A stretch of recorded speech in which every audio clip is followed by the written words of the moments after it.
Hello everyone, मी काजल तुमचं स्वागत करते आमच्या ग्लोबल ऑनलाईन स्पर्धा परीक्षामध्ये. तर मित्रांनो, आपण लॉ सीईटीच्या प्रिपरेशनसाठी एक कंप्लीट लेक्चर सिरीज स्टार्ट केलेली आहे. आजचा आपला दुसरा लेक्चर आहे. कालच्या लेक्चरमध्ये आपण बघितलं की ॲनालॉगी टेस्ट म्हणजे नेमकं काय आणि त्यावरती परीक्षेत कशा प्रकारे प्रश्न हे विचारले जातात. तर आजच्या लेक्चरमध्ये आपण मेंटल ॲबिलिटी टेस्ट या युनिटमधील सेकंड टॉपिक पूर्णपणे डिस्कस करणार आहोत, ज्याचं नाव आहे क्लासिफिकेशन टेस्ट. जे विद्यार्थी लॉ सीईटीची प्रिपरेशन करत आहात त्या विद्यार्थ्यांनी हा व्हिडिओ शेवटपर्यंत नक्कीच बघा, कारण की त्यांच्यासाठी हा व्हिडिओ अतिशय उपयुक्त ठरणार आहे.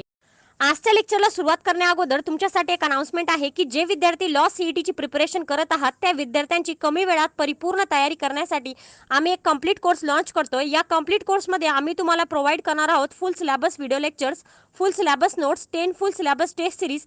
तर मित्रांनो, व्हिडिओ लेक्चरमध्ये प्रत्येक important topic step by step पद्धतीने एक्सप्लेन केलेला आहे.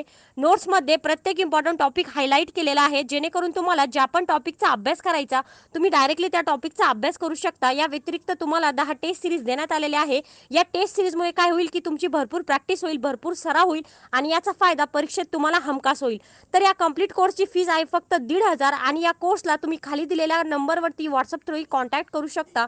तर मित्रांनो, हा कंप्लीट कोर्स तुम्ही नक्कीच परचेस करा. जर तुम्ही या कोर्सला पूर्णपणे फॉलो केलं तर लॉ सीईटीची परीक्षा तुम्ही 100% क्रॅक कराल. हा कोर्स कसा जॉईन करायचा याची संपूर्ण प्रोसिजर मी तुम्हाला सांगते. तर तुम्ही सर्वात पहिले आमचं ॲप ग्लोबल ऑनलाईन हे प्ले स्टोअरवरून डाउनलोड करा. त्याचा लोगो असा असेल, स्टेप 1मध्ये पूर्णपणे दाखवलेला आहे. त्यानंतर जेव्हा तुम्ही ॲप डाउनलोड करताल त्यामध्ये तुम्हाला असा इंटरफेस दिसेल आणि त्या ठिकाणी तुम्हाला सर्वात पहिले होम दिसेल, स्टोअर दिसेल आणि मग त्यानंतर चॅट आणि प्रोफाईल दिसेल. तर तुम्ही स्टोअरवरती क्लिक करा. स्टोअरवर क्लिक केल्यानंतर वर सर्च बॉक्स आहे, तिथे तुम्ही फक्त सीईटी टाईप करा. सीईटी, तिथे तुम्हाला लगेच खाली कोर्स आलेले दिसतील आणि हवं त्या कोर्सवर क्लिक करा आणि तिथं तुम्ही पेमेंट करून कोर्स जॉईन करू शकता आमच्या ॲपवर. काही जरी डाऊट्स असतील तर कमेंट सेक्शनमध्ये नक्कीच विचारा. क्लासिफिकेशन आणि दुसरं असतं नॉन व्हर्बल क्लासिफिकेशन, म्हणजेच की शाब्दिक वर्गीकरण आणि अशाब्दिक वर्गीकरण. तर मित्रांनो, जाणून घ्या की क्लासिफिकेशन म्हणजेच की क्लासिफिकेशनला ऑड मॅन आउट असे देखील म्हटलं जातं. क्लासिफिकेशनचे प्रश्न तुम्हाला अशा प्रकारे विचारले जातात. फॉर एक्झाम्पल, तुम्हाला 4 पर्याय दिलेले आहे आणि त्या 4 पर्यायापैकी तुम्हाला एक घटक ओळखायचा सांगितला आहे. तर या 4 पर्यायापैकी 3 पर्याय हे एकमेकांशी संबंधित असतात, एकसारखे असतात आणि डी पर्याय हा तिघांपेक्षा वेगळा असतो आणि हा वेगळा असणारा पर्यायच या ठिकाणी आपल्याला शोधून काढावा लागतो. तर व्हर्बल क्लासिफिकेशन मध्ये काय असतं की तुम्हाला काही शाब्दिक उदाहरणं दिलेली असतात आणि त्यामधून तुम्हाला विसंगत घटक ओळखायचा असतो. फॉर एक्झाम्पल, या ठिकाणी जर आपण घेतलं, ए ऑप्शन आहे डॉक्टर, बी ऑप्शन आहे इंजिनियर, सी ऑप्शन आहे टीचर आणि डी ऑप्शन तुम्हाला दिलेला आहे फार्मर म्हणजेच की शेतकरी. आता आणि या प्रश्नामधून तुम्हाला सांगितलेलं आहे की विसंगत घटक ओळखा. तर मित्रांनो, या ठिकाणी बघा, डॉक्टर, इंजिनियर, टीचर हे तिन्ही सुद्धा सुशिक्षित पद आहेत. तर या ठिकाणी जो फार्मर दिलेला आहे हा तिघांपेक्षा वेगळा आहे आणि हाच या ठिकाणी काही विसंगत घटक. तर अशा प्रकारचे व्हर्बल क्लासिफिकेशनचे प्रश्न विचारले जातात. तर दुसरं आहे नॉन व्हर्बल क्लासिफिकेशन म्हणजेच की अशाब्दिक वर्गीकरण. यामध्ये तुम्हाला 4 आकृत्या दिलेल्या असतात आणि त्या 4 आकृत्यांपैकी एक आकृती वेगळी असते आणि ती वेगळी असणारी आकृतीच यामध्ये आपल्याला फाइंड आउट करावी लागते.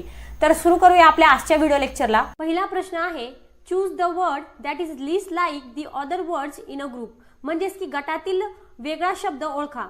आता या ठिकाणी बघा, 4 ऑप्शन्स तुम्हाला दिलेले आहे, कॅलेंडर, डेट, डे आणि मंथ. आता मला सांगा, कॅलेंडर म्हणजे काय? तर कॅलेंडर मध्ये 12 महिने असतात. तर प्रत्येक महिन्यात 30 दिवस असतात, 30 किंवा 31 आणि पूर्ण असे 365 दिवस असतात, बरोबर. पण आता डेट, मंथ आणि डे म्हणजे हे तिन्ही सुद्धा काय झाले, कॅलेंडरचे भाग झाले. म्हणजेच या ठिकाणी डेट, डे आणि मंथ हे तिन्ही सुद्धा एक समान आहे, एक सारखे आहे. परंतु या ठिकाणी जो कॅलेंडर वर्ड आहे तर तो या तिन्ही पेक्षा वेगळा आहे. म्हणजेच या ठिकाणी आपलं उत्तर येईल कॅलेंडर.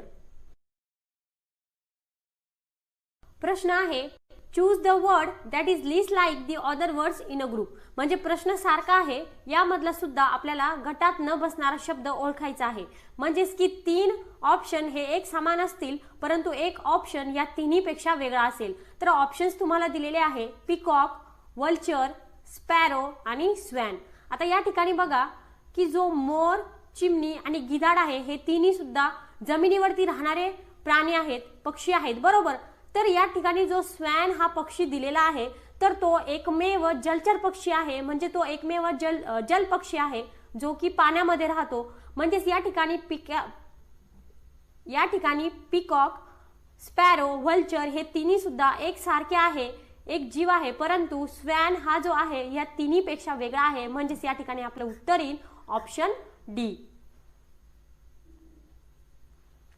पुढचा प्रश्न, choose the pair in which the words are differently related. म्हणजे आपल्याला या ठिकाणी अशी जोडी शोधायची आहे जी बाकीच्यांपेक्षा वेगळी असेल.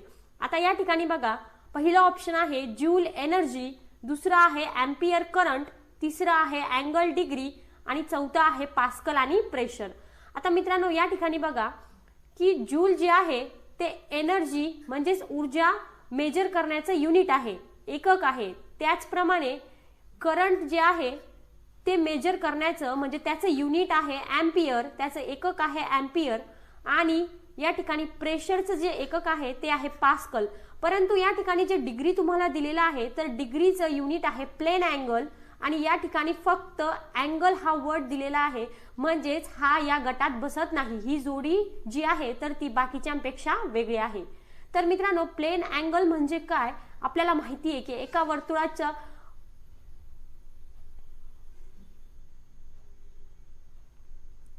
प्लेन अँगल म्हणजे असा अँगल ज्याने एक कंप्लीट रोटेशन केली असेल 360 डिग्रीची.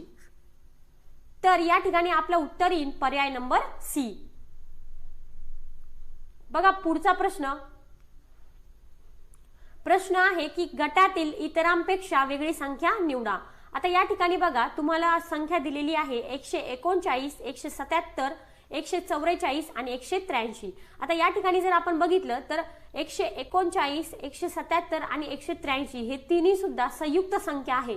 संयुक्त संख्या म्हणजे अशी संख्या ज्यामध्ये सम आणि विषम या दोन्ही संख्या असतील त्या संख्येला संयुक्त संख्या असे म्हणतात. पण जो 144 दिलेला आहे तर ही एकमेव पूर्ण वर्ग संख्या आहे, म्हणजेच की जी 144 संख्या आहे तर ती 12चा वर्ग आहे आणि ती बाकींपेक्षा वेगळी आहे, इतरांपेक्षा वेगळी आहे. तर या ठिकाणी आपलं उत्तर येईल पर्याय नंबर सी. पुढचा प्रश्न, इतरांपेक्षा भिन्न असलेली संख्या जोडी किंवा गट निवडा. यामधली एक संख्या जोडी जी इतरांपेक्षा वेगळी आहे ती आपल्याला ओळखायची. तर या ठिकाणी बघा पहिलं ऑप्शन तुम्हाला दिलेला आहे 1546, दुसरा आहे 1237, तिसरा आहे 928 आणि चौथा आहे 833. आता या प्रश्नामध्ये जर आपण व्यवस्थित बघितलं तर पहिलं जे ऑप्शन आहे 1546 तर याचा काय संबंध निघतो तो आपण बघू. तर 15ला जर 3 ने गुणलं तर किती होतील, 15 त्रिक 45 आणि 45 मध्ये 1 मिळवला तर ते किती होतील 46. म्हणजेच या ठिकाणी 15चं आणि 46चं गुणोत्तर कसं घेतलंय अशा प्रमाणे. तर तसंच आता या ठिकाणी जे 12 आणि 37 दिलंय त्याचं गुणोत्तर आपण काढूया. तर 12ला मी सर्वात पहिले 3 ने गुणते पहिल्याप्रमाणे, 12 त्रिक होतील 36, 12 त्रिक 36 अधिक 1 किती होतील 37. म्हणजेच आपण जी मेथड याला अप्लाय करतोय तर ती बरोबर आहे. तशाच प्रमाणे तिसरा ऑप्शन मध्ये बघू, 9 गुणिले 3 किती होतील 27 आणि 1 मिळवला तर ते होतील 28. म्हणजे हे सुद्धा बरोबर आहे. आता हे तिन्ही सुद्धा बरोबर आलेले आहे गुणिले 3 आणि प्लस 1 करून. तर तशाच प्रमाणे 8चं बघू आपण.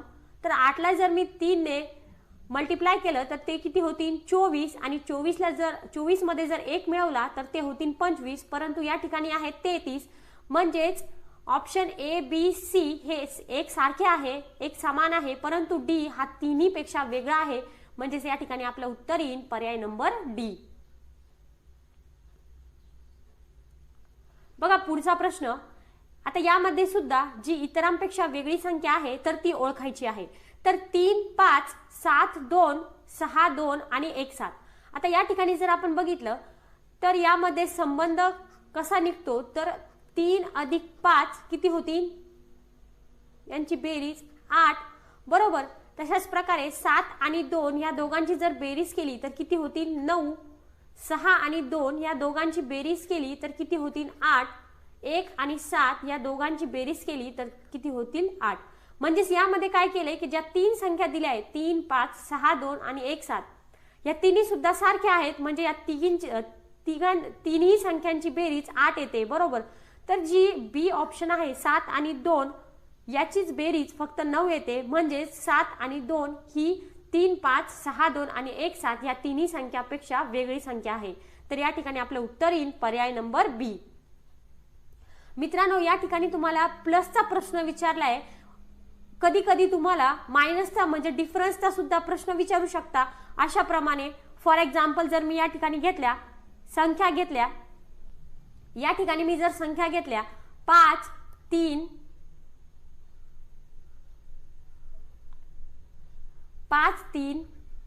4, 2, 7, 5 आणि 9, 2. आता या ठिकाणी फॉर एक्झाम्पल ही जर आपल्याला एक सिरीज दिली म्हणा किंवा हा एक आपल्याला प्रश्न दिलाय, तर या ठिकाणी तुम्ही कशा प्रकारे सॉल्व्ह कराल. तर सगळ्यात पहिले मायनसचा डिफरन्स या ठिकाणी आपण बघू की 5 आणि 3 या दोघांची वजाबाकी केली तर किती होतील. 2, 4 आणि 2 ची वजाबाकी केली तर 2, 7 आणि 5 ची वजाबाकी केली तर 2, 9 मधून जर 2 वजा केले तर किती होतील 7. म्हणजेच या ठिकाणी काय झालं की 3 बरोबर आले आणि 1 वेगळी आली. तर अशा प्रकारचे एक्झाम्पल सुद्धा तुम्हाला परीक्षेमध्ये विचारू शकता.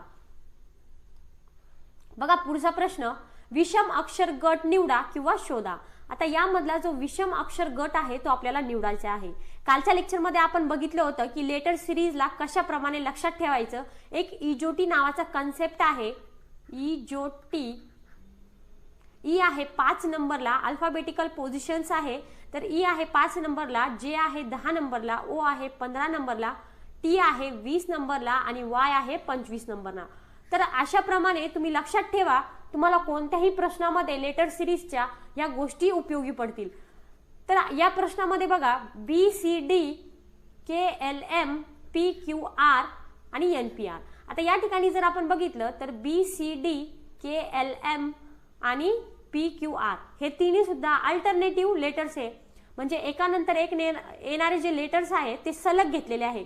परंतु जो NPR आहे ऑप्शन बी हा या तिन्हीपेक्षा वेगळा आहे. कारण की त्यामध्ये काय केलंय की वर्णमाला मधली आपली जी इंग्रजी वर्णमाला आहे त्यामधले एकानंतरचे एक सलग घेतलेले आहे का अक्षर नाही. म्हणजेच या ठिकाणी बी हा ऑप्शन सगळ्यांपेक्षा वेगळा आहे. तर या ठिकाणी आपलं उत्तर येईल पर्याय नंबर बी.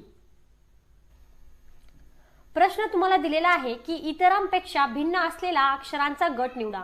आता हा जो प्रश्न तुम्हाला दिलेला आहे तर तो पूर्णपणे वॉवेल्स वरती डिपेंडंट आहे. आता वॉवेल्स म्हणजे काय तर स्वर. स्वर कोणते कोणते ए, ई, आय, ओ आणि यू. तर हे पाचही पण स्वर आहेत आणि यांना सोडून बाकीचे व्यंजन आहे. तर ऑप्शन मध्ये कुठे तुम्हाला स्वर दिसतायत का? हो, ऑप्शन बी मध्ये. तर जो ऑप्शन ACD आहे यामध्ये बघा की KLM PQR आणि RST हे तिन्ही सुद्धा अल्फाबेट्स जे आहे तर ते सलग दिलेले आहे. एकानंतर एक येणारा जो अल्फाबेट आहे हा तिन्ही ऑप्शन मध्ये सारखा आहे. म्हणजे या ठिकाणी ACD हे तिन्ही सुद्धा ऑप्शन सारखे आहे. आणि जो ऑप्शन बी आहे तर ऑप्शन बी हा एकमेव असा आहे ज्यामध्ये वॉवेल्स म्हणजेच की स्वर आय हा आलेला आहे. तर हा ऑप्शन बी या तिन्ही ऑप्शन पेक्षा वेगळा आहे. या ठिकाणी आपलं उत्तर येईल पर्याय नंबर बी. बघा पुढचा प्रश्न आहे की as delicious is related to taste, melodious is related to. आता या ठिकाणी बघा की रुचकर जसे चवीशी संबंधित आहे तर तसंच जे मधुर आहे मेलोडियस आहे तर त्याचा संबंध कशाशी येईल. आता या ठिकाणी तुम्हाला 4 ऑप्शन्स दिलेले आहे. आवाज, बोल, संगीत आणि उच्चता. आता मला सांगा उच्चता म्हणजेच की हायनेस जे आहे त्याचा आणि मधुराचा काही संबंध आहे का? नाही. म्हणजे हे ऑप्शन पण चुकलं. तर जे संगीत आहे, संगीत हे मधुर होऊ शकतं पण जसं नातं डिलिशियसचं म्हणजे जसं नातं रुचकरचं आणि चवीचं आहे तसं नातं मधुर आणि संगीताचं आहे का? नाही. म्हणजे हे सुद्धा चुकलं. तर बोल सुद्धा चुकलं. आणि यामध्ये काय येईल की मधुर याचं जे नातं आहे तर ते आवाजाशी डायरेक्टली येईल. म्हणजे या ठिकाणी जसं नातं डिलिशियसचं टेस्ट सोबत येईल तसंच नातं मेलोडियसचं आवाज म्हणजेच व्हॉइस सोबत येईल. तर या ठिकाणी आपलं उत्तर येईल पर्याय नंबर ए. पुढचा प्रश्न आहे जियांट, डॉर्फ, जीनियस. आता या ठिकाणी बघा जियांट म्हणजे राक्षस देखील आपण याला म्हणू शकतो आणि अजून मोठा पण याला आपण म्हणू शकतो. तर जियांट म्हणजे मोठा, डॉर्फ म्हणजे बटू म्हणजेच बुटका. तर असंच नातं या दोघांसारखं नातं. आता यामध्ये जर बघायचं म्हटलं तर जियांट आणि डॉर्फ हे एकमेकांचे अपोजिट वर्ड्स आहे. अपोजिट वर्ड्स म्हणजेच काय, विरुद्धार्थी शब्द. तर तशाच प्रमाणे आता जीनियस म्हणजे काय, हुशार, प्रतिभाशाली. तर याचा जो प्रतियुक्त शब्द येईल म्हणजे जीनियसचा जो विरुद्धार्थी शब्द येईल तर तो कोणता येईल, ऑप्शन्स पैकी बघा. पहिला ऑप्शन आहे दुष्ट, दुसरा आहे सज्जन, तिसरा आहे मूर्ख आणि चौथा आहे धूर्त. तर जीनियसचं जे विरुद्धार्थी शब्द आहे तर ते आहे इडियट. म्हणजेच या ठिकाणी आपलं उत्तर येईल पर्याय नंबर सी. प्रश्न आहे की लॅम्प, डार्कनेस म्हणजेच दिवा आणि अंधार. आता या ठिकाणी बघा की जेव्हा अंधार झाला तर तेव्हाच दिवा लावल्यावरती अंधार नाहीसा होईल, बरोबर. म्हणजेच की अंधार झाल्यानंतर आपल्याला दिव्याची गरज भासते, बरोबर. तर अशाच प्रकारचं जे नातं आहे तर ते नातं ह्या पर्यायापैकी कोणत्या पर्यायामध्ये दिसून येतं ते बघा. आता पहिला पर्याय आहे की थकवा आणि व्यायाम. आता मला सांगा, व्यायाम केल्यानंतर थकवा नाहीसा होतो का, नाही. तर तशाच प्रमाणे तिसरं ऑप्शन आहे औषध आणि आजार. आजार झाल्यावर औषध नाहीसे होतात का, नाही. तर अभ्यास आणि वर्ग याचा काही संबंधच येत नाही. म्हणजे या ठिकाणी हे तिन्ही ऑप्शन चुकले. तर या ठिकाणी जो वॉटर आणि थर्स्ट म्हणजेच की पाणी आणि तहान आहे, तर जेव्हा आपल्याला तहान लागते तेव्हा आपण पाणी पितो आणि पाणी पिल्यानंतर आपली तहान ही काय होते, नाहीशी होते. म्हणजेच या ठिकाणी याचं नातं दिवा आणि अंधारचं पाणी आणि तहानशी होतं. म्हणजेच या ठिकाणी आपलं उत्तर येईल पर्याय नंबर बी. पुढचा प्रश्न वेट किलोग्रॅम्स. तर पुढे आपल्याला एक जोडी आता हे झालं पहिलं नातं, हे झालं पहिलं गुणोत्तर. अशाच प्रमाणे या 4 ऑप्शन पैकी एक गुणोत्तर आपल्याला सांगायचंय. तर या ठिकाणी जो पहिला ऑप्शन आहे एक्स आणि ग्राइंड. आता एक्स म्हणजे काय, कुऱ्हाड. तर याचा काही संबंध येतो का, नाही. कारण की वेट जे आहे वजन, कोणतेही वजन मोजण्यासाठी किलोग्रॅम, कोणतेही वजन हे किलोग्रॅम मध्ये मोजले जाते, बरोबर. तर अशाच प्रमाणे असंच नातं कोणत्या ऑप्शन मध्ये दिसतंय बघा. आता ॲमीटर आणि करंट. आता मला सांगा, करंट कोणत्या युनिट मध्ये मेजर करतात, एम्पियर, बरोबर. तर पॉवर आणि एम्पियर हे सुद्धा चुकलं. तर या ठिकाणी जो ऑप्शन डी आहे एनर्जी आणि जूल हे बरोबर आहे. कारण की एनर्जीचं म्हणजे ऊर्जाचं एकक जूल आहे आणि एनर्जीला म्हणजेच की ऊर्जाला जूल मध्ये मोजलं जातं. तर या ठिकाणी आपलं उत्तर येईल पर्याय नंबर डी. 13वा प्रश्न आहे आयर्न, कॉपर आणि झिंक. हे तिन्ही सुद्धा काय आहे, मेटल्स आहे. आणि ऑप्शन्स तुम्हाला दिलेले आहे सेरामिक, कार्बन, निकेल आणि मर्क्युरी. आता या ठिकाणी जर आपण बघितलं तर हे जे सेरामिक, कार्बन आणि निकेल आहे हे तिन्ही सुद्धा काय आहे, सॉलिड मेटल्स आहे. सॉलिड मेटल्स म्हणजे कसे, घन धातू आहेत. तर या ठिकाणी जो मर्क्युरी आहे हा एकमेव लिक्विड स्टेट मध्ये असतो. लिक्विड स्टेट मध्ये असतो. म्हणजेच या ठिकाणी आपलं उत्तर येईल पर्याय नंबर डी. कारण की मर्क्युरी हा या तिघांपेक्षा वेगळा आहे. चला तर बघूया पुढचा प्रश्न. प्रश्न अतिशय सोपा आहे. पोटॅटो, कॅरट आणि रॅडिश म्हणजेच की बटाटा, गाजर आणि मुळा. आता मला सांगा की बटाटा, गाजर आणि मुळा हे तिन्ही पण कसे आहेत, कसे व्हेजिटेबल्स आहे, जमिनीखाली येणारे, जमिनीखाली वाढणारे हे व्हेजिटेबल्स आहे, बरोबर. तर तशाच प्रमाणे या ठिकाणी बघा ऑप्शन्स तुम्हाला दिले टोमॅटो, स्पिनेच, सीझेम आणि ग्राउंडनट. आता या ठिकाणी जर आपण बघितलं तर टोमॅटो, पालक आणि तीळ हे तिन्ही सुद्धा कसे आहे, जमिनीवरती येणारे आहे. पण भुईमुग जे आहे, ग्राउंडनट, तर ते जमिनी खाली येणारं व्हेजिटेबल आहे. म्हणजेच या ठिकाणी आपलं उत्तर येईल पर्याय नंबर डी. 15वा प्रश्न आहे ABCD LNPR FGHI. आता ABCD आणि LNPR यांच्या गुणोत्तराचा संबंध काय निघतो तर ते सगळ्यात पहिले आपण फाइंड करूया. तर आता या ठिकाणी बघा की ए पासून ए मध्ये जर प्लस 11 नंबरचा जो लेटर बघितला तर तो कोणता येईल, एल. बी पासून 12 नंबरचा जो लेटर येईल म्हणजे बी मध्ये जर प्लस 12 लेटर ऍड केले तर कोणता लेटर येईल, एन. तशाच प्रकारे सी पासून जर प्लस 13 लेटर्स केले तर कोणता लेटर येईल, पी. आणि डी पासून जर 14 लेटर ऍड केले तर कोणता लेटर येईल, आर. म्हणजेच यामध्ये काय होतंय की प्लस 11, 12, 13, 14 नंबरच्या पोझिशनवरती असणारे जे अल्फाबेट्स आहे ए पासून, बी पासून, सी पासून आणि डी पासून, तर ते लेटर्सचं या ठिकाणी गुणोत्तर घेतलंय. तर तशाच प्रमाणे आता आपल्याला काय करावं लागेल की एफ, जी, एच, आय हे जे लेटर्स आहे तर यापासून सुद्धा यामध्ये सुद्धा प्लस 11, प्लस 12, प्लस 13 आणि प्लस 14 ऍड करून पुढे येणारा लेटर फाइंड करावा लागेल. तर एफ पासून जर प्लस 11 नंबरचं लेटर आपण बघितला तर काय येईल क्यू. तशाच प्रमाणे जी पासून प्लस 12 केलं तर काय येईल यस. एच पासून प्लस 13 केलं तर येईल यू आणि आय पासून जर प्लस 14 ऍड केलं तर कोणता येईल डब्ल्यू. म्हणजेच या ठिकाणी आपलं उत्तर येईल पर्याय number 1 Q S U W. पुढचा प्रश्न 9, 14 तर 26 किती. सगळ्यात पहिले आपण बघू की 9 आणि 14 मध्ये काय संबंध निघतो. आता मला सांगा 9 मध्ये किती मिळवले तर 14 येतात 5. 9 मध्ये जर 5 मिळवले तर 14 येतात. म्हणजे 9 आणि 14चं गुणोत्तर अशा प्रमाणे घेतलंय बरोबर. म्हणजे या ठिकाणी तुम्ही याचं जे समीकरण आहे जे इक्वेशन आहे ते कसं लिहू शकता x + 5 बरोबर. तर तशाच प्रमाणे 26 मध्ये आपण काय करू 5 हे ऍड करू तर 26 आणि 5 किती होतात 31. म्हणजेच या ठिकाणी आपलं उत्तर येईल पर्याय नंबर डी. बघा या ठिकाणी सॉल्युशन मध्ये हा फॉर्म्युला दिलेला आहे. तर या सगळ्या गोष्टी ना तुम्ही लक्षात ठेवा. या ट्रिक्स आहे ज्या योग्य त्या ठिकाणी वापरणं आपल्याला कळालं पाहिजे. पुढचा प्रश्न आहे 8, 28 तर 27 किती. आता या ठिकाणी जर आपण बघितलं तर याचा फॉर्म्युला आपण कशा प्रमाणे करू शकतो किंवा 8 आणि 28 यांचं काय नातं निघतं.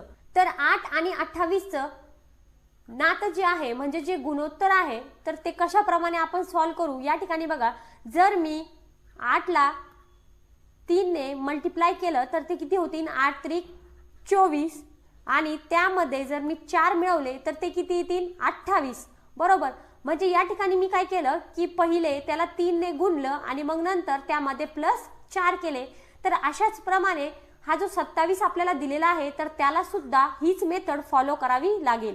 तर 27 गुणिले 3 जर मी केलं तर 27 त्रिक किती होतील 81 आणि यामध्ये जर 4 मिळवले तर ते किती होतील 85. म्हणजेच या ठिकाणी आपलं उत्तर येईल 85. तर आपलं उत्तर आलेलं आहे पर्याय नंबर डी. किंवा तुम्ही याचा असं फॉर्म्युला घेऊन सुद्धा प्रश्न हा सॉल्व करू शकता. बघूया पुढचा प्रश्न 18वा प्रश्न आहे 42, 56 आणि 72. आता या ठिकाणी काय केलंय की आपल्याला गुणोत्तर दिलेलं आहे. आता गुणोत्तर फाइंड आउट करायचं रेशो काढायचा म्हणजे नेमकं आपण काय करतो तर ज्या दोन संख्या दिलेल्या आहेत त्यांना डिवायडेशनच्या फॉर्मेशन मध्ये लिहितो अशा प्रमाणे. आणि गुणोत्तर काढायचं म्हटलं तर सगळ्यात पहिले एक गोष्ट लक्षात ठेवा की आपल्याला हे बघायचं आहे की कोणत्या पाढ्यामध्ये कोणत्या टेबलमध्ये 42 आणि 56 हे येते. तर या ठिकाणी बघा 14 त्रिक 42 आणि 14 चोक 56. म्हणजे या ठिकाणी आपलं गुणोत्तर आपला रेशो काय आलेला आहे 3:4. तर पहिली जी संख्या होती 42 आणि 56 त्याचं गुणोत्तर आलेलं आहे 3:4. तशाच प्रमाणे जो 72 या ठिकाणी दिलेला आहे तर ऑप्शन पैकी या 4 ऑप्शन पैकी आपल्याला अशी संख्या या ठिकाणी निवडायची आहे जिचं गुणोत्तर 3:4 यायला पाहिजे. तर या ठिकाणी 72 आणि 81 जर आपण गुणोत्तर काढलं तर ते गुणोत्तर येणार नाही कारण की ते पॉइंट मध्ये समथिंग जाईल. पण या ठिकाणी जर आपण 96 ही संख्या जर घेतली 72 आणि 96 तर या ठिकाणी बघा 24च्या पाड्यामध्ये या दोन्ही पण संख्या येतात 24 त्रिक 72 आणि 24 चोक 96. म्हणजे या ठिकाणी आपलं गुणोत्तर आलेलं आहे 3:4. म्हणून या ठिकाणी आपलं उत्तर येईल पर्याय नंबर सी. 19वा प्रश्न आहे की विसंगत नाव ओळखा. आणि या प्रश्नासाठी तुम्हाला 4 पर्याय दिलेले आहे नागालँड, मिझोराम, अरुणाचल प्रदेश आणि हिमाचल प्रदेश. तर मित्रांनो या पर्यायामधून तुम्हाला विसंगत नाव ओळखायचं आहे. तर या ठिकाणी बघा या प्रश्नामध्ये नागालँड, मिझोराम आणि अरुणाचल प्रदेश हे तिन्ही सुद्धा पूर्वोत्तर राज्य आहेत. तर हिमाचल प्रदेश हा एकमेव उत्तर भागातील राज्य आहे म्हणून या ठिकाणी विसंगत नाव आहे हिमाचल प्रदेश. पुढचा प्रश्न या प्रश्नामध्ये देखील आपल्याला विसंगत नाव ओळखायचं आहे. तर पर्याय दिलेले आहे हडप्पा, लोथल, मोहनजोदारो, उज्जैनी.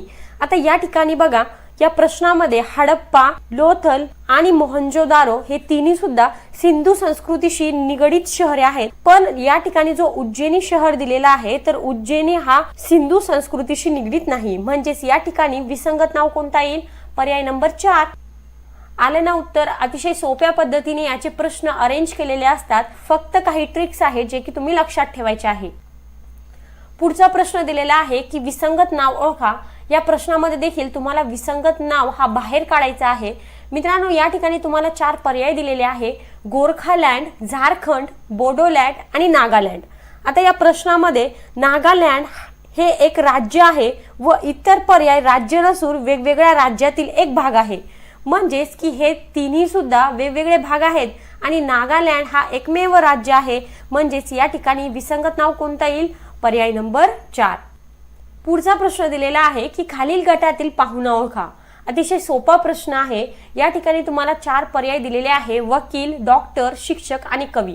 आता अतिशय सोपं लॉजिक आहे की वकील, डॉक्टर आणि शिक्षक हे तिन्ही सुद्धा शिकून झालेले, शिक्षण घेऊन झालेली पद आहेत, पण कवी जी आहे तर ती गायन पद आहे, बरोबर. म्हणजेच या ठिकाणी पाहुणा कोण येईल? पर्याय नंबर 4. पुढचा प्रश्न दिलेला आहे की विसंगत वाद्य ओळखा. अतिशय सोपा प्रश्न आहे. या ठिकाणी आपल्याला जो विसंगत वाद्य आहे त्याला आपल्याला ओळखायचं आहे.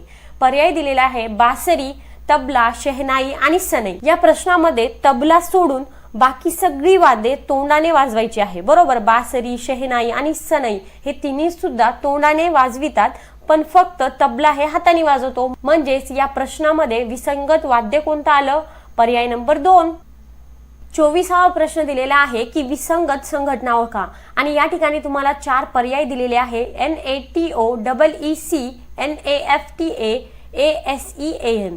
आता या ठिकाणी बघा, या संज्ञा तुम्हाला, या संघटना तुम्हाला माहिती पाहिजे तर मित्रांनो, NATO, EEC, ASEAN या सर्व प्रादेशिक संघटना आहे. फक्त या ठिकाणी जे NAFTA दिलेला आहे तर ही एकमेव या ठिकाणी प्रादेशिक संघटना नाही, म्हणजेच या ठिकाणी विसंगत नाव कोणतं येईल? विसंगत संघटना कोणती येईल? पर्याय नंबर 3.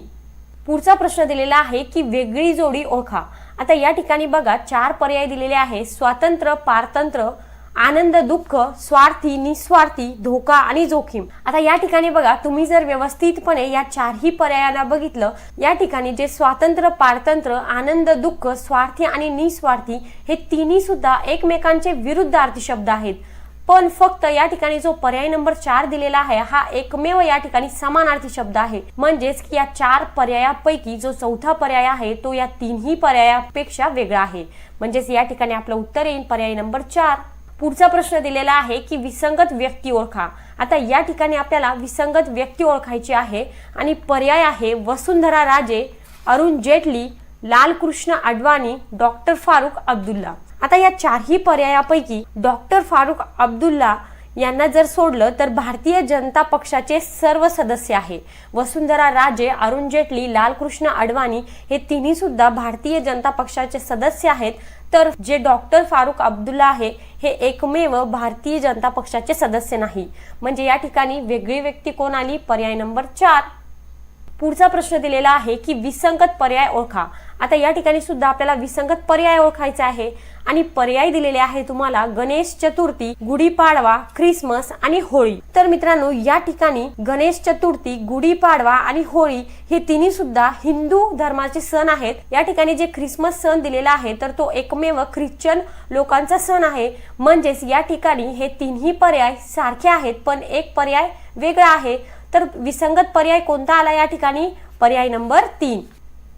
पुढचा प्रश्न दिलेला आहे की विसंगत संख्या ओळखा आणि या ठिकाणी तुम्हाला 4 पर्याय दिलेले आहे: 1, 4, 6 आणि 16. मित्रांनो, या 4ही संख्यांना जर आपण व्यवस्थितपणे बघितलं तर या ठिकाणी 1, 4, 16 ह्या तिन्ही संख्या वर्ग संख्या आहे. 1 कशाचा वर्ग आहे? 1चा. 4 कशाचा वर्ग आहे? 2चा. आणि 16 कशाचा वर्ग आहे? 4चा.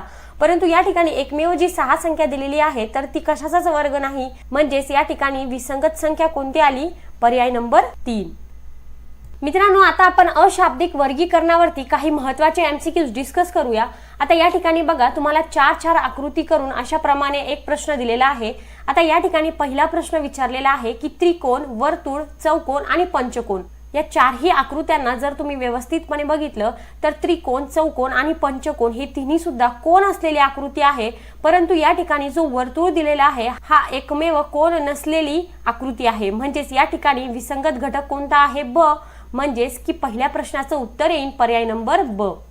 अशाच प्रकारे दुसरा प्रश्न दिलेला आहे। या दुसऱ्या प्रश्नाला जर व्यवस्थितपणे बघितलं तर यामध्ये पूर्ण 4 आकृत्या दिलेल्या आहे आणि या चारही आकृत्यांपैकी पर्याय नंबर ब, क, ड यांना जर बघितलं, पहिली जी आकृती आहे तिला जर उभं कापलं तर दुसरी आकृती ही त्याची आरशातील प्रतिमा येईल। आता या ठिकाणी बघा, यमला जर कापलं तर त्याची आरशातील प्रतिमा अशा प्रकारे दिसेल। तशाच प्रकारे यलला जर उभं कापलं तर त्याची आरशातील प्रतिमा अशा प्रकारे दिसेल। तर पीला जर उभं कापलं तर त्याची आरशातील प्रतिमा अशा प्रकारे दिसेल। परंतु या ठिकाणी जो पर्याय नंबर अ दिलेला आहे त्याला बघा की एन ला जर आपण उभं कापलं तर यम ही त्याची आरशातील प्रतिमा येईल का? नाही। म्हणजेच या ठिकाणी विसंगत घटक कोणता आहे? अ। म्हणजेच या ठिकाणी आपलं उत्तर येईल पर्याय नंबर अ। अशाच पद्धतीने तिसरा प्रश्न सुद्धा दिलेला आहे। तिसरा प्रश्न अतिशय सोपा आहे, फक्त काही लॉजिक आहे, लक्षात घ्या। या ठिकाणी जी मोठी आकृती आहे ती छोट्या आकृतीची प्रतिमा आहे। या ठिकाणी जी मोठी आकृती आहे ती छोटी आकृतीची प्रतिमा आहे। यामध्ये सुद्धा छोटी आकृती मोठ्या आकृतीची प्रतिमा आहे। तर मित्रांनो, जो पर्याय ब दिलेला आहे त्यामध्ये बघा की पहिली आकृती ही आयताची दिलेली आहे आणि या ठिकाणी बघा की आयताची प्रतिमा म्हटलं तर ती अशा प्रकारे दिसायला पाहिजे, परंतु या ठिकाणी काय आहे? त्रिकोण। म्हणजेच या ठिकाणी विसंगत घटक आहे ब, म्हणजेच की तिसऱ्या प्रश्नाचं उत्तर येईल पर्याय नंबर ब। तर यावरती अजून काही प्रश्न डिस्कस करूया। अशाब्दिक वर्गीकरणचा पुढचा प्रश्न दिलेला आहे। आता या ठिकाणी बघा, या चारही आकृत्यांना जर आपण व्यवस्थितपणे बघितलं तर यामध्ये जो पर्याय नंबर अ, ब आणि ड आहे हे तिन्ही सुद्धा आकृत्यांमध्ये बघा की यामध्ये एकसारखे 2 भाग झालेले दिसत असेल, बरोबर। पण या ठिकाणी जो पर्याय क दिलेला आहे त्यामध्ये एकसारखे 2 भाग दिसत आहेत का? नाही। म्हणजेच या ठिकाणी विसंगत घटक कोणता आहे? पर्याय नंबर क। अशाच प्रकारे ही दुसरी आकृती दिलेली आहे ती बघा, यामध्ये तुम्हाला 4 आकृत्या दिलेल्या आहे आणि या चारही आकृत्यांमध्ये काही किंचित असा फरक तुम्हाला दिसत असेल तर या ठिकाणी बघा पर्याय नंबर अ, ब, क या तिन्ही आकृत्यांमध्ये बघा की 2-2 बिंदू दिलेले आहे, बरोबर। तर याची जी चौथी आकृती आहे पर्याय नंबर ड, यामध्ये 3 बिंदू आहेत। म्हणजेच की अ, ब, क या तिन्ही पर्यायापेक्षा ड ही आकृती वेगळी आहे। म्हणजेच या ठिकाणी या दुसऱ्या प्रश्नाचं उत्तर येईल पर्याय नंबर ड। आता पुढचा प्रश्न बघा, यामध्ये सर्वात पहिले आपण काय करू की प्रत्येक पर्यायामध्ये किती गोल दिलेले आहेत ते मोजूया। म्हणजे या ठिकाणी बघा 1, 2, 3 आणि 4। पहिल्या आकृतीमध्ये 4 गोल आहेत, तर दुसऱ्या आकृतीमध्ये 1, 2, 3, 4। दुसऱ्या आकृतीमध्ये देखील 4 गोल आहेत, तर तिसऱ्या आकृतीमध्ये बघा 1, 2, 3, 4, 5। तिसऱ्या आकृतीमध्ये 5 गोल आहेत, तर चौथ्या आकृतीमध्ये 1, 2, 3, 4। म्हणजेच या ठिकाणी पर्याय नंबर अ, ब, ड या तिन्ही आकृत्यांमध्ये 4 गोल आहे, परंतु जो पर्याय नंबर क आहे त्यामध्ये 5 गोल आहेत। म्हणजेच या ठिकाणी पर्याय नंबर क हा तिन्हीपेक्षा वेगळा आहे। तर या ठिकाणी आपलं उत्तर आलेलं आहे पर्याय नंबर क। अशाच पद्धतीने यावरती अजून काही प्रश्न डिस्कस करूया। पुढचा प्रश्न दिलेला आहे, यामध्ये सुद्धा प्रत्येक प्रश्नात 4-4 आकृत्या दिलेल्या आहे। जर तुम्ही प्रश्नामध्ये बघितलं तर प्रत्येक आकृतीमध्ये त्रिकोण दिलेला आहे आणि त्रिकोणाचे 3ही कोन दाखवलेले आहे आणि तिन्ही बाजू सारख्या दाखवलेल्या आहेत। तर पर्याय नंबर अ, क, ड या तिन्ही आकृत्या सारख्या आहेत, परंतु या ठिकाणी जो पर्याय ब दिलेला आहे त्यामध्ये बघा की या ठिकाणचा जो एक कोन आहे तो दिलेला नाही। म्हणजेच की यामध्ये या चारही पर्यायापैकी पर्याय ब जो आहे तर तो या चारही पेक्षा वेगळा आहे। तर या ठिकाणी विसंगत घटक येईल पर्याय नंबर ब।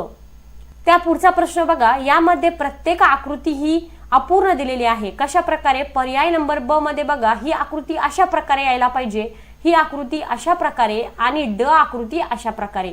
म्हणजेच की यामध्ये ब, क, ड ह्या तिन्ही सुद्धा अपूर्ण आकृत्या दिलेल्या आहेत, परंतु या ठिकाणी जो पर्याय नंबर अ आहे ती एकमेव पूर्ण आकृती आहे। म्हणजेच की या प्रश्नामध्ये पर्याय नंबर अ हा विसंगत घटक येईल। त्या पुढचा प्रश्न बघा, यामध्ये प्रत्येक आकृतीमध्ये एक आयत दिलेला आहे आणि त्या आयताच्या चारही कोणामध्ये वर्तुळ, अधिक, गुणिले आणि तारा अशा प्रकारचे चिन्ह दिलेले आहेत। पण या ठिकाणी जो पर्याय नंबर क आहे ती एकमेव अशी आकृती आहे ज्या आकृतीमध्ये ताऱ्याऐवजी काय दिलेलं आहे? त्रिकोण। म्हणजेच या ठिकाणी विसंगत घटक कोणता येईल? पर्याय नंबर क. अशाच प्रकारे पुढचा प्रश्न बघा. या प्रश्नामध्ये चारही आकृत्यांमध्ये एक एक त्रिकोण दिलेला आहे आणि त्या त्रिकोणाच्या तिन्ही कोणामध्ये गुणिले चौकोन आणि ताऱ्याचं चिन्ह दिलेलं आहे. या ठिकाणी या प्रश्नामध्ये जे क पर्याय दिलेला आहे तर क पर्यायामध्ये असणारी जी आकृती आहे त्यामध्ये ताऱ्याऐवजी ए दिलेला आहे. म्हणजेच या ठिकाणी पर्याय नंबर क हा विसंगत आहे. त्या पुढील प्रश्न बघा. या प्रश्नामध्ये प्रत्येक आकृतीमध्ये एक अर्धवर्तुळ दिलेला आहे आणि तो अर्धवर्तुळ पूर्णपणे भरलेला दिलेला आहे. म्हणजेच की पर्याय नंबर अ, क, ड हे तिन्ही सुद्धा सारखे आहेत, परंतु या ठिकाणी जो पर्याय ब दिलेला आहे त्याचा जो अर्धवर्तुळ आहे तो रिकामा आहे. म्हणजेच की या प्रश्नामध्ये अ, क, ड, ब ह्या चारही पर्यायापैकी ब हा पर्याय वेगळा आहे. तर या ठिकाणी विसंगत घटक येईल पर्याय नंबर ब.